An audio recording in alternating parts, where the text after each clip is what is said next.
Hello guys, Beyond146 here. Welcome to today's Blitz game. Okay, so we're on the white side against the 2013 player with the username boking. Play 1e4 Sicilian. I think it's our first Sicilian, so we'll play more mainline stuff. First time we'll play mainline stuff. Another opening that I almost never play is the normal open Sicilian. I usually also go for interesting sideline. So he goes g6, going for some sort of dragon.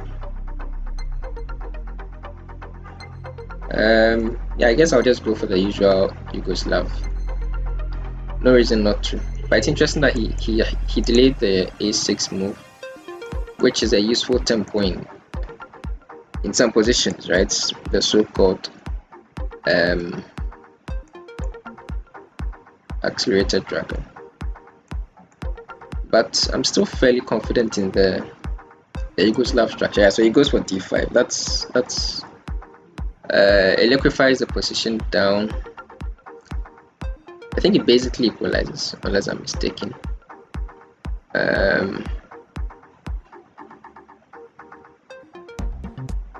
But we'll still try and make it interesting.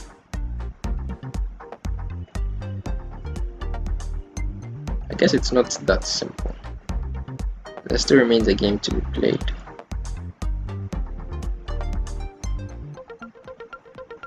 So how do we continue?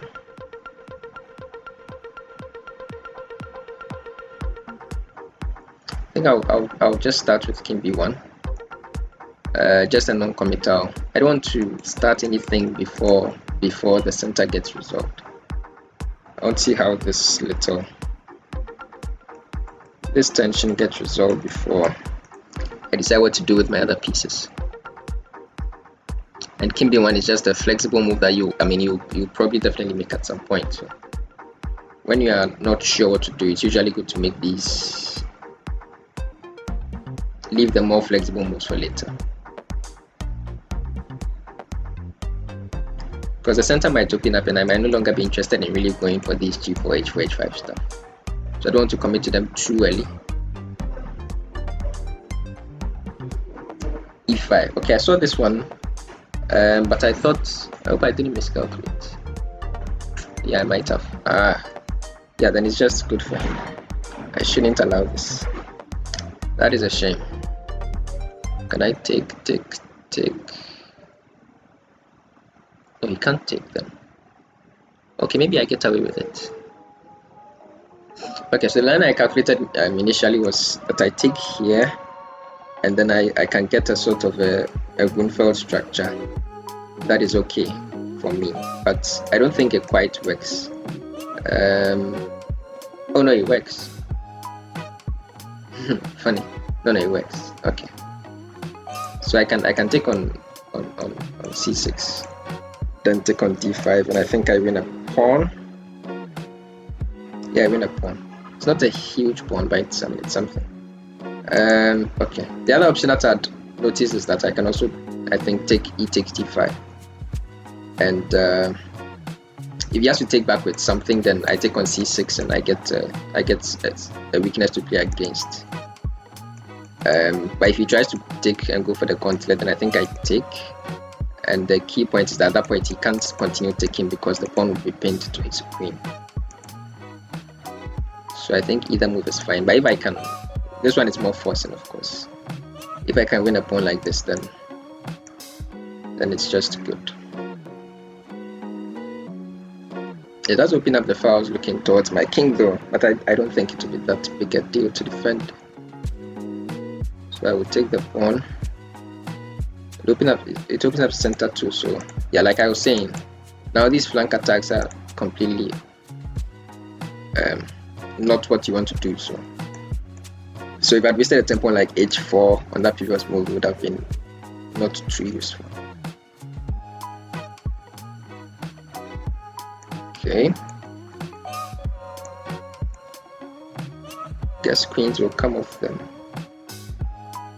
or maybe not. Maybe he goes queen c7. Queen c7, I guess I'll play bishop c4. connect my rooks so that I'm ready to meet any rook d8. Over queen c7, bishop c4, bishop e6. Oof. That would be a shame. Okay, so queen c7, I have to find something else. Maybe queen c4. Maybe queen c4. Okay, he takes. Okay, and play bishop e6. This is what I thought he should do. It's a more straightforward way of playing. But now don't I just go rook a5?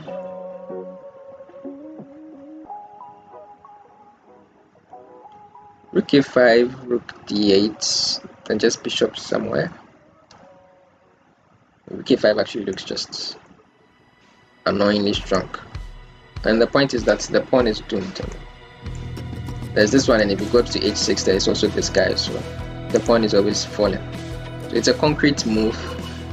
If for some reason the pawn wasn't falling, a5 isn't really a great square for the rook, leaving the open file, but I think my calculations hold out and that justifies that move.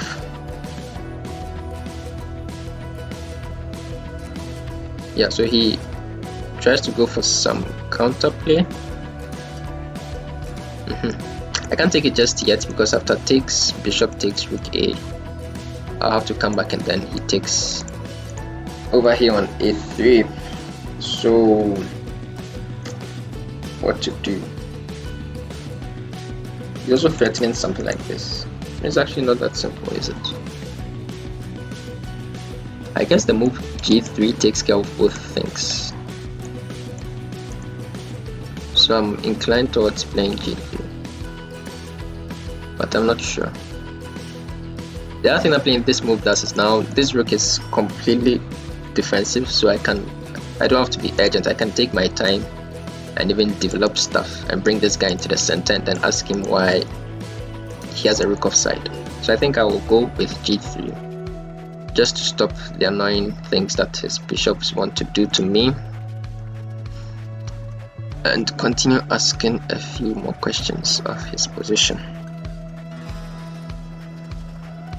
The question is, where do I put my light square bishop? I don't want to be here on e3 because I want to do this one, bring the rook to d1, but f4 cannot be done, and I don't really like the idea of b5 either. a6 is kind of silly because it just blocks my attack of this pawn. And now that I think about it, e3 is just fine because I'm threatening this one, so e3 is where to go.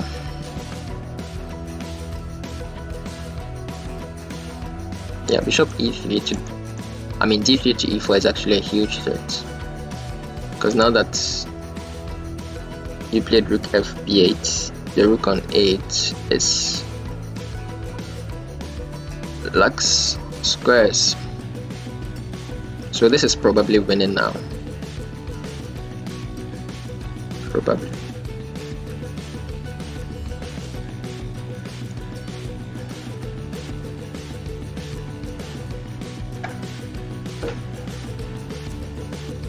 So he goes to c8. Okay. So I'm guessing he saw the threat and he wants to meet bishop d3 with bishop e7, which is fine. But then I think I'll be able to take on a7 without any issues. Or maybe he wants to play a6. That might be it. But bishop d3, a6, bishop e4 would... Oh, then he could play bishop e7 and actually hold everything down. That's a bit annoying. So if I want to take on a7, I have to take now. That is a bit annoying, because I did not want to take just yet, but don't think I have much of a choice. But he doesn't have any way to get the pawn back, so it really is just a pawn now, so you can take.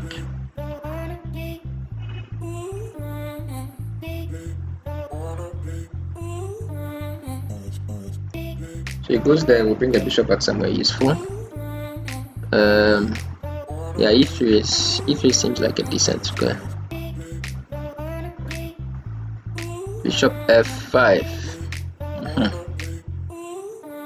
We can play g4 and get the bishop out of there, and then play bishop d3. But you can also just put our bishop on c4. And g4 is still a possibility, isn't it? So he plays h4 to stop g4 for good. That is fine, but I'll take the open file now, and I have certain threats.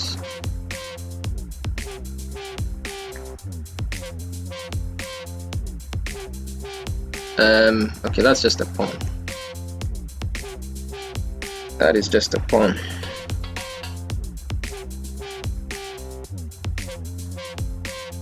Now he wants to attack that guy. So I'll just come back and block the rook. And this should be an easy conversion now. Have many passed pawns. You can take your pick which one you want to queen. And he doesn't seem to have much in the way of counterplay. Okay, so just a4, a5, a6, I guess. He wants to push, but I don't have to take is the problem. I can just push myself. And he has a decent bishop, but okay. I guess I go there.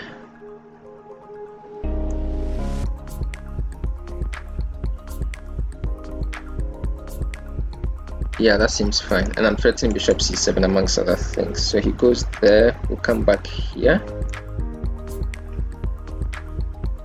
Ooh.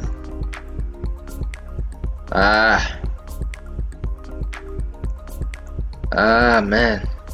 What am I doing? What a shame. What a shame. To push. Somehow I'm just in time, I think. So he starts with this, we'll start with that. Somehow I'm just in time. Then we'll go here.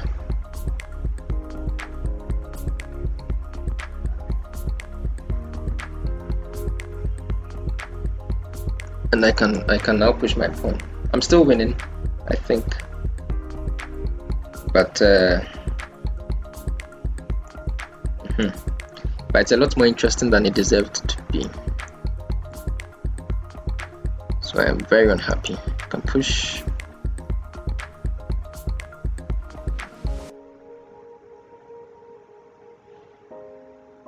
Maybe it wasn't such a good idea to allow him to do this.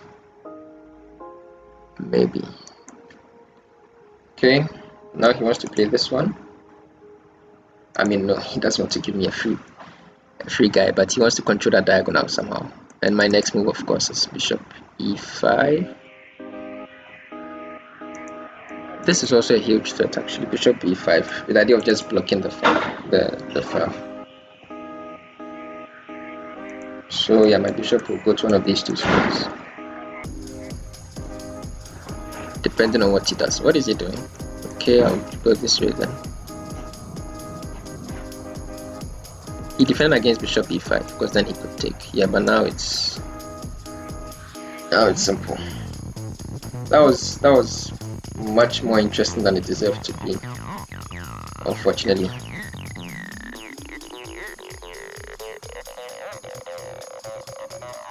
Okay. A bishop is an extremely good unit to support fast pawns. They do that very well. Oh, I dropped the pawn for no reason. But now, no, you can go to c8. Okay. I mean, I'm still winning, of course.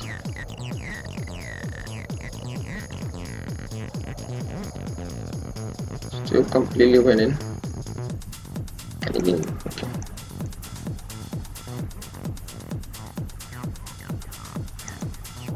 Let's get our king somewhere active. Nope. We won't take the passed pawn. Yeah, so this conversion should not be tough.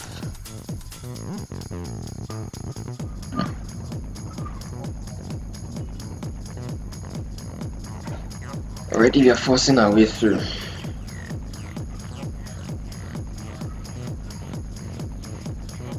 Okay, so it was an interesting game. I played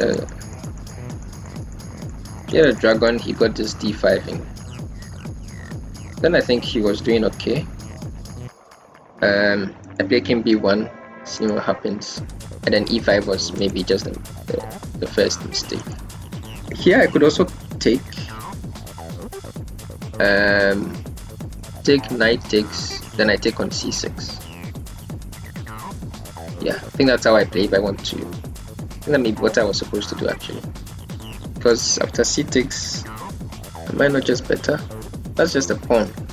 No, so d5 might have been premature. But I thought d5, yeah, d5 maybe was just premature.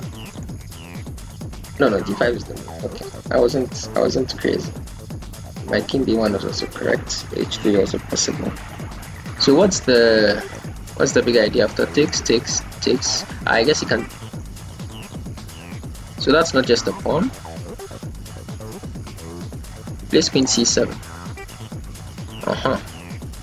And my open king gives him a lot of compensation.